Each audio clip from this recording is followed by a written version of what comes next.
I am super, super excited about this episode. I'm sitting here with my good friend. We telling our age a little bit. We definitely are. But I knew Erica for over 2 decades, and we met in church. Yes, we did. So it's been awesome. Beautiful, blessed, virtuous woman of God. Could you please introduce yourself? Hello, everyone. My name is Erica Gholston. I am a registered nurse. I am from New Haven, Connecticut, born and raised, still a New Haven native. I went to Southern Connecticut for undergrad, and I am super happy and blessed to be here to be interviewed by my great sister Amber, and I'm so excited to connect with everyone, and I'm looking forward to this interview today. Thank you, Erica, for coming on my show. I had to get you, and Erica's gonna be modest, but she is, first of all, she's just a beautiful, blessed woman of God, a child of God.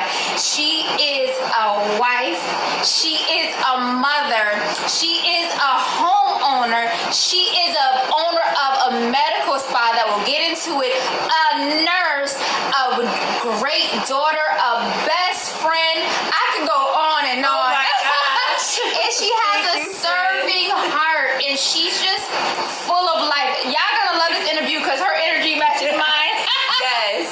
Oh my gosh, we are going to feed off of each other. We're about to be a riot on this interview right now. And y'all, the name of this interview is called The Art of Nursing. The Art of Nursing. And Erica, let's jump in. You got so much inspiration to tell everybody. Yes. Erica, let us know, first and foremost, how are you today? I am doing great today, sister. Thank you for asking. I'm feeling very great, feeling very empowered, and I've been so looking forward to this interview and to have this session with you. I'm just super amped. Yes, yeah, me and Erica have been talking even before this year and just catching up. We had lunch together. Yes. Erica's house is absolutely beautiful. So we're just enjoying, what is it, like 95 outside? It is super hot outside. But it feels so good in here. Yes, we gotta have it cool. We can't be sweating up in here. No ma'am, no so ma'am. We can't complain. God is good. Yes. Erica, tell us a little about, you told us that you were from Connecticut, and you are now a wife and a mother. Tell us a little bit about that. And she's getting married soon. Her wedding, actually. So it's so much going on. Yes, so born and raised in New Haven. I grew up primarily in West Hills, aka the Wild Wild West. Now I'm really telling my age. Aka for the newbies, the 2-5. So I did grow up out there. That's actually how I met Amber at First Church of God on Hartford Avenue. Pastor Napoleon Cummings was the best pastor ever. No one delivered a word like him. And that's how I met Amber. So I am currently doing aesthetics nursing. I started out initially being a trauma nurse back in 2010. I worked for Yale New Haven Hospital, and from there I had segued into step-down nursing, and then from step-down nursing I segued into perioperative nursing, and I loved working in the OR. I worked in the OR for about close to 8 years. Wow. I worked in the OR, and I was also a hospital administrator for perioperative services. So I was the clinical operations manager of surgical services for Hartford Healthcare at Mid-State Hospital there. Well, technically it's Mid-State Medical Center. Get it right. And I was also the clinical operations manager of surgical services at St. Mary's Hospital, which is also a hospital, a part of the Trinity Health of New England network. So I did that for a great amount of time. I loved doing what I was doing, but then COVID happened. And when COVID happened, COVID changed the game with everything.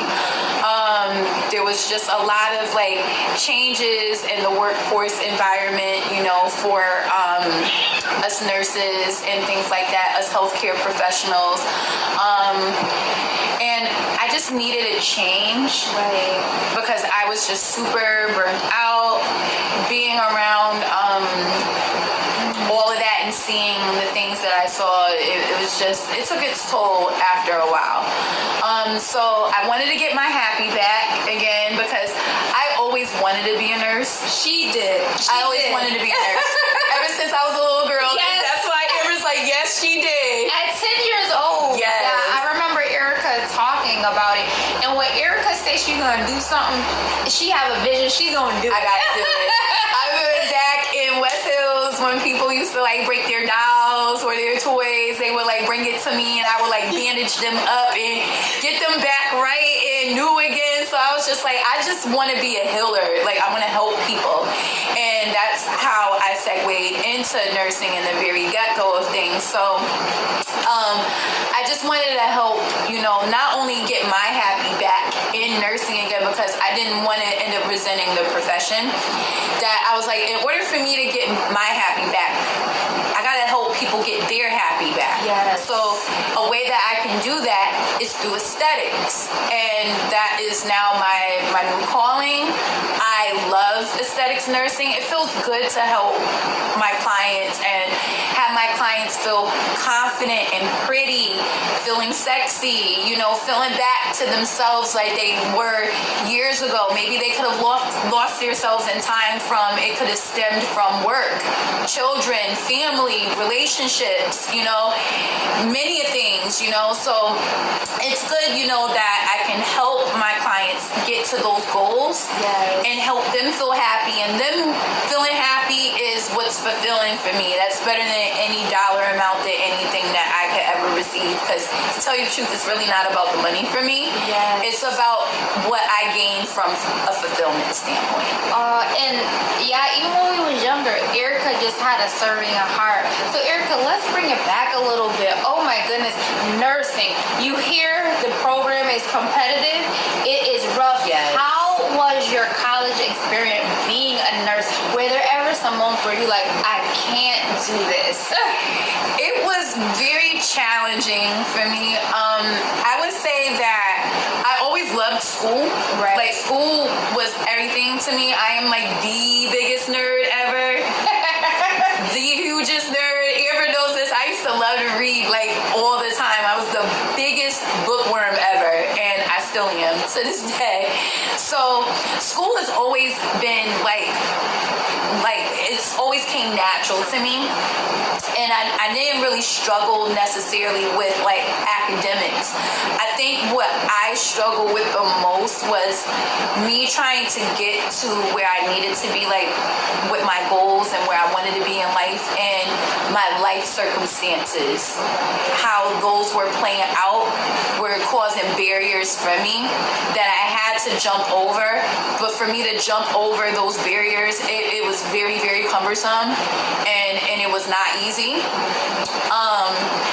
I knew when I went to Southern that Southern was like a very, very intensive program, and that it was like highly competitive, that there were people that applied for the program that had 4.0 GPAs and got turned away from it. Wow. And yeah, because Southern was known, it still is known to be the best, one of the most leading nursing programs in all of like the upper New England area.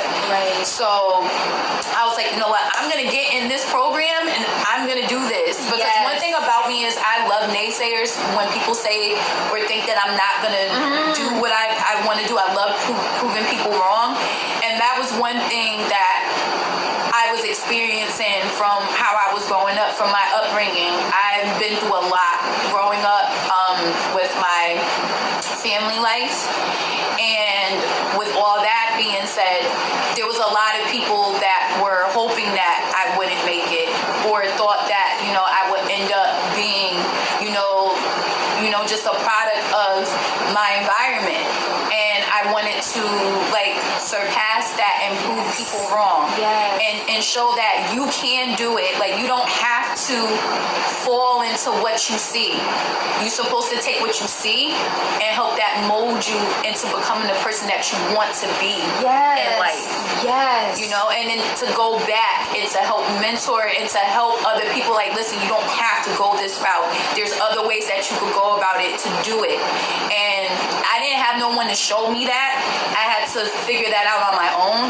So I want to like give back to that degree, but I know I'm snowballing to like a whole nother subject right now. But keep going. But I definitely wanted to go to Southern and get into their program. And there were times when I was just so burnt out because I worked 3 jobs when I was going to school at Southern. I worked as a recreational aide at the Jewish Home for the Aged for years. I worked as a sales associate at Hollister, Milford Mall.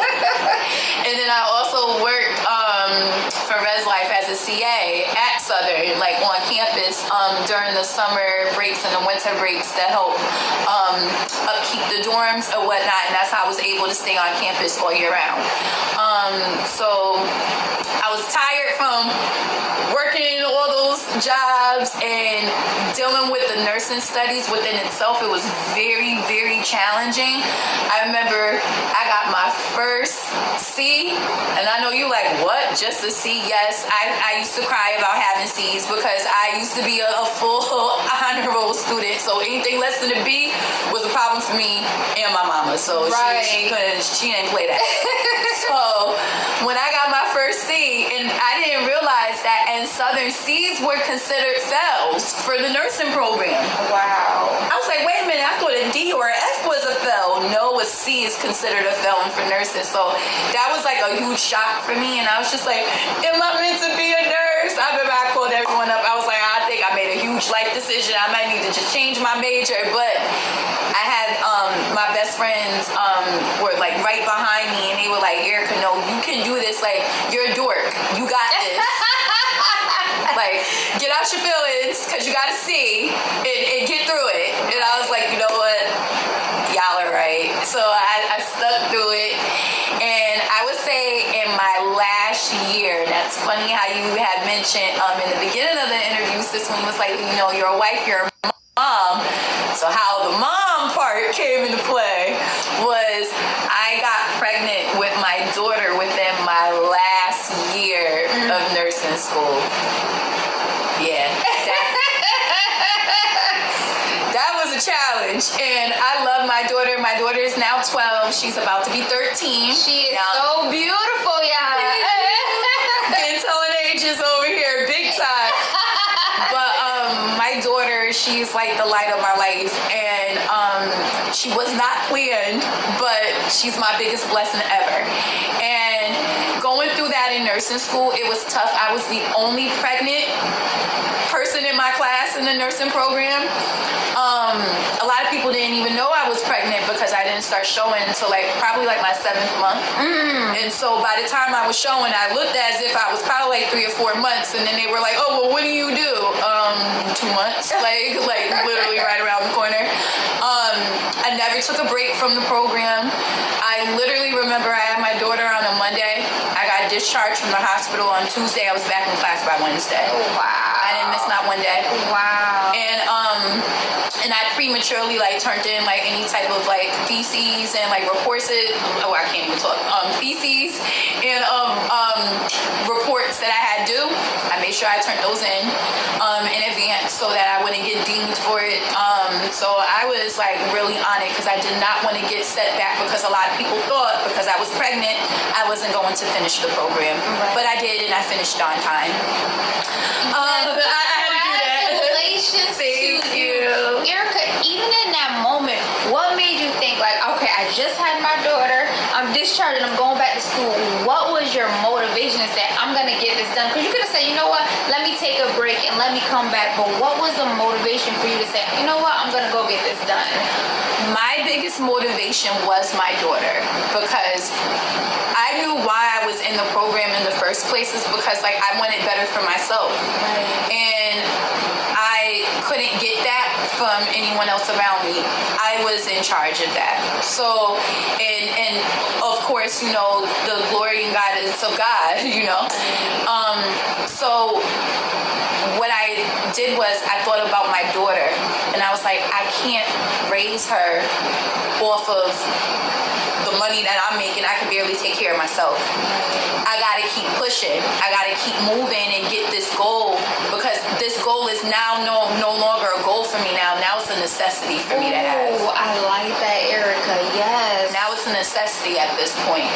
And believe it or not, and I was actually shocked that this happened, but after I had my daughter, and when I was pregnant with my daughter in the program, my grades got higher.